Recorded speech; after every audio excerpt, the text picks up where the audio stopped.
Assalamualaikum warahmatullahi wabarakatuh. Perkenalkan, nama saya Sarah Maulida, NPM 2208260084. Saya di sini akan menjelaskan mengenai dari penugasan remediasi blok kidney and urinary tract yang saya ambil, judulnya itu benign prostate hyperplasia atau yang biasa disebut dengan BPH.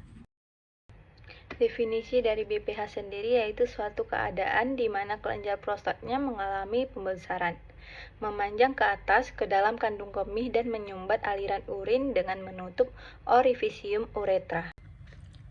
Untuk penyebab dari BPH sendiri itu belum diketahui pasti, namun ada beberapa hipotesis yang diduga sebagai penyebab timbulnya dari BPH sendiri.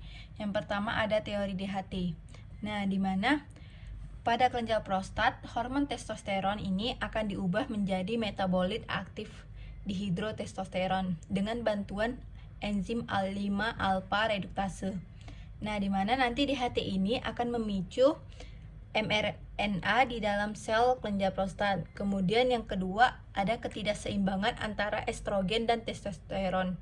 Nah, pada pria pada usia tua, kadar testosteronnya semakin menurun, sedangkan kadar estrogennya relatif tetap, sehingga perbandingan estrogen dan testosteronnya relatif meningkat. Yang ketiga, ada interaksi antara stroma dan epitel. Yang keempat, ada berkurangnya kematian sel prostat atau menurunnya apoptosis.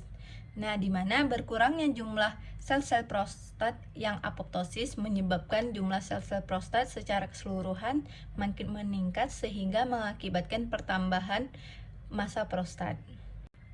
Yang terakhir ada teori stem cell, di mana untuk mengganti sel-sel yang telah mengalami apoptosis selalu dibentuk sel-sel baru. Untuk faktor risiko dari BPH sendiri, yang pertama ada usia. Biasanya ini terjadi pada usia tua. Kemudian ada riwayat BPH dalam keluarga. Yang ketiga, ada kurangnya aktivitas fisik. Yang keempat, diet rendah serat. Yang kelima, konsumsi vitamin E.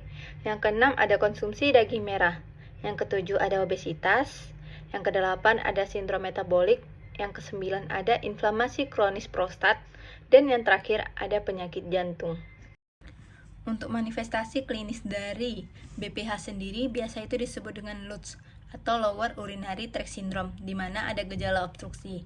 Biasanya pasiennya ini mengalami pancaran lemah pada buang air kecilnya, terus BAK-nya terputus, terus mengejan pada saat BAK. Kemudian ada gejala iritasi, di mana pasiennya ini lebih sering berkemih, kemudian sulit menahan kencing, terus buang air kecilnya pada malam hari. Yang ketiga ada gejala pasca berkemih, di mana urinnya itu menetes, kemudian terasa sisa setelah buang air kecil. Biasanya kita bisa menanyakan pasien dengan skor IPSS, yaitu International Prostate Symptom Score, di mana kita bisa menanya pasien dengan 7 pertanyaan. Nah, biasanya itu kita akan memberi arahan. Misalnya pasiennya tidak pernah dalam 1 bulan terakhir itu nilainya 0, kurang dari 5 kali, yaitu dalam 1 bulan terakhir itu nilainya 1, kurang dari setengah nilainya 2, kadang-kadang itu nilainya 3, lebih dari setengah itu nilainya 4, dan hampir selalu itu nilainya 5. Nah, ada 7 pertanyaan yang dilontarkan kepada pasiennya. Yang pertama, pasiennya, seberapa sering pasiennya merasa ada sisa setelah kencing. Kemudian yang kedua, seberapa sering pasiennya kembali kencing dalam waktu kurang dari 2 jam setelah selesai kencing. Kemudian yang ketiga, ada seberapa sering pasiennya merasa kencingnya terputus-putus. Yang keempat, seberapa sering pancaran kencingnya itu lemah. Yang kelima, seberapa sering pancaran kencingnya itu lemah. Yang keenam, seberapa sering pasiennya itu harus mengejet untuk memulai kencing. Kemudian yang ketujuh, seberapa sering pasiennya harus bangun untuk kencing sejak mulai tidur pada malam hari hingga bangun pada saat pada pagi hari.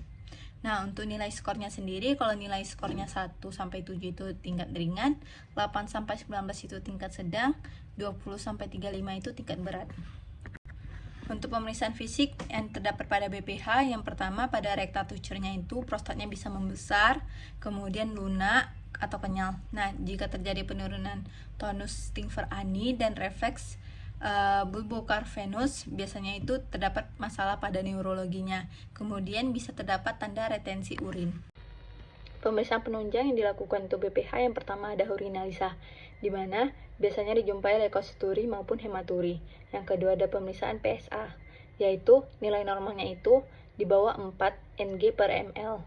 Nah, abnormalnya itu di atas 4 Ng per ml. Kemudian ada pemeriksaan uroflowmetri dan residu uri. Kemudian yang keempat ada pemeriksaan TRUS prostat atau TAUS. Kemudian yang kelima ada pemeriksaan fungsi ginjal, dan yang terakhir ada pemeriksaan urodinamik. Untuk pria, dugaan BPH biasanya kita bisa menilai dari skor, di mana skor di bawah 7 itu dengan gejala tidak mengganggu, tidak menghendaki terapi, itu biasanya kita kasih medikamentosa. Kemudian kalau misalnya skornya itu sedang berat, biasanya kita diskusi dengan pasien untuk pemilihan terapinya. Kalau misalnya pasiennya memilih non-invasif, kita bisa kasih medikamentosa.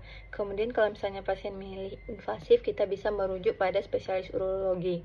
Kemudian apabila pasiennya itu dengan pemeriksaan awal terdapat curiga colok duburnya panas, terus BSA-nya abnormal, hematuri, maka kita bisa langsung rujuk ke spesialis urologi. Untuk tata laksana yang diberikan, yang pertama ada konservatif, di mana itu kita observasi dan memberikan lifestyle yang baik bagaimana kepada pasien. Yang kedua ada terapi dari medikamentosanya, di mana kita bisa memberikan alpha blocker untuk mengurangi keluhan utama. Kemudian yang kedua ada 5 alpha reduktase inhibitor. Kemudian yang ketiga ada PDE 5 inhibitor. Yang keempat terapi kombinasi, dan yang terakhir ada fisioterapi.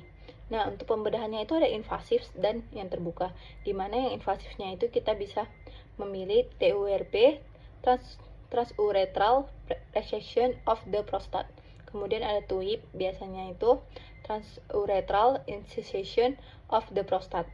Nah, kemudian ada yang terbuka itu transvesikal dan retropubic. Nah, untuk kondisi khususnya itu biasa kita melakukan TWATCH, yaitu trial without catheterization. Kemudian ada CIC, di mana itu clean intermittent cage.